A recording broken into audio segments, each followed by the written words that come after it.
Salut les gens, ici Mia alias Click Argentique et aujourd'hui on va faire un test d'appareil photo.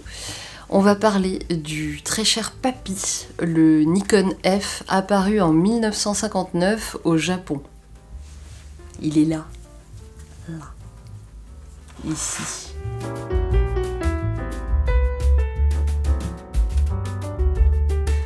Je ne sais pas si vous êtes au courant, mais sur la boutique, je me suis lancée dans les pellicules bobinées. Donc c'est des pellicules que je rebobine. J'utilise les petites capsules qui ont déjà été utilisées, donc je fais du recyclage et je les rebobine avec du film neuf. Donc si vous êtes intéressé, n'hésitez pas à passer sur ma boutique. Je vends du coup des pellicules. Je vends plein d'autres petites choses, mais je vends également des pellicules. Alors sachez pour info qu'on le trouve assez difficilement en brocante ou en vide-grenier. Pour tout ce qui est technique que je vais évoquer dans cette vidéo, sachez que les informations, je les ai prises sur le site collection-appareil.fr. C'est souvent là que je prends mes informations. Sachez que c'est un site, c'est une vraie mine d'or. Je suis pas du tout sponsorisée par eux. Mais n'hésitez pas à passer sur leur site pour tout ce qui est recherche d'appareils photo. Alors voici ce que j'ai trouvé, c'est un appareil qui accueille des pellicules 135 et qui shoot avec des prises de vue de 24-36 mm, le fameux 24-36.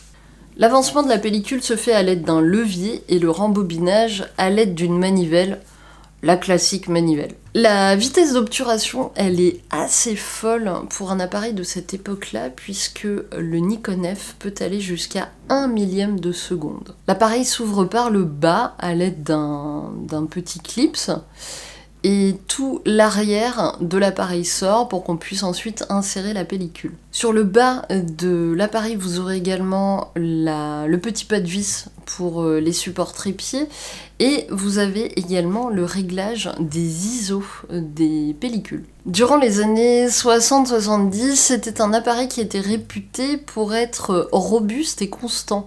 C'est-à-dire qu'on pouvait partir en voyage avec sans risquer la panne, sans risquer d'avoir des soucis avec.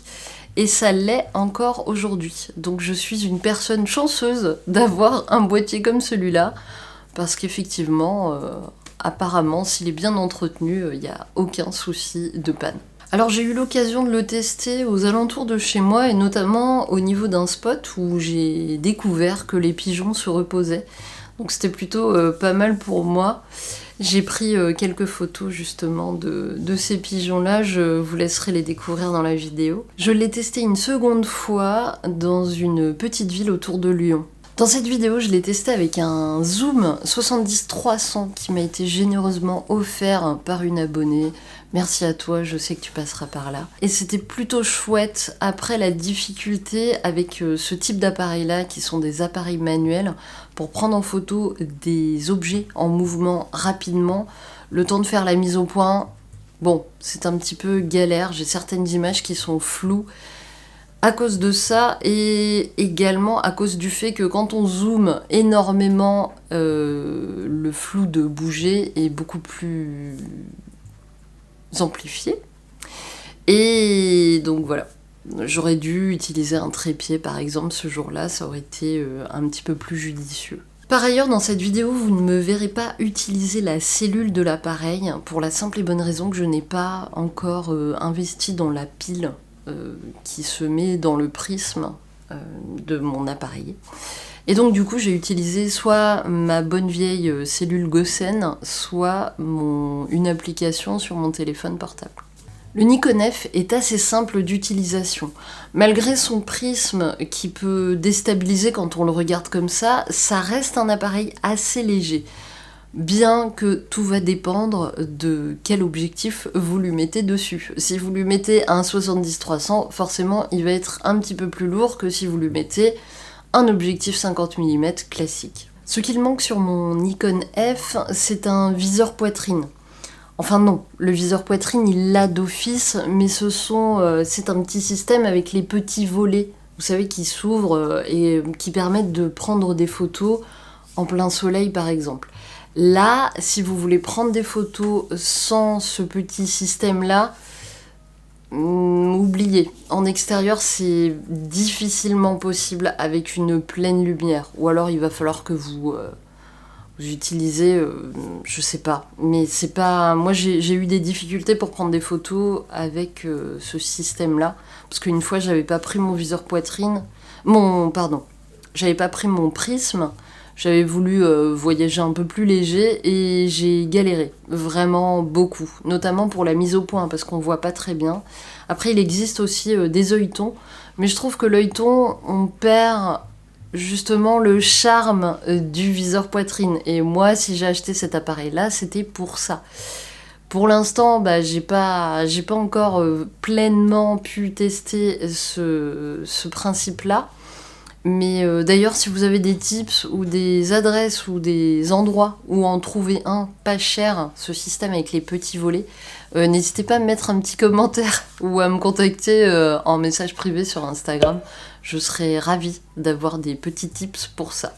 Et tant qu'on y est, si vous aimez cette vidéo, n'hésitez pas à la liker, à la partager et à me laisser un petit commentaire pour me faire un retour ou me parler d'autres appareils ou d'autres choses. Avant de vous laisser avec quelques images, j'aimerais vous partager une petite anecdote que j'ai trouvée sur le site 35mm-compact.com. Le Nikon F a couvert bon nombre d'événements historiques. Les présidences de Kennedy, Johnson, Nixon, la conquête de l'espace avec Mercury, Gemini et Apollo, les droits civiques avec Martin Luther King, mai 68, etc., etc. Et voilà, je vous laisse avec quelques images du Nikon F, on se retrouve après.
Et voilà, c'est la fin de cette vidéo, j'espère qu'elle vous a plu, j'espère qu'elle vous a apporté quelque chose.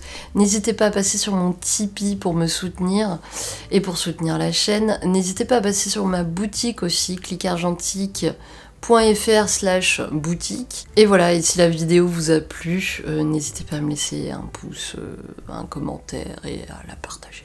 Voilà. Je vous retrouve la semaine prochaine pour de nouvelles aventures. En attendant, faites de belles photos et prenez soin de vous.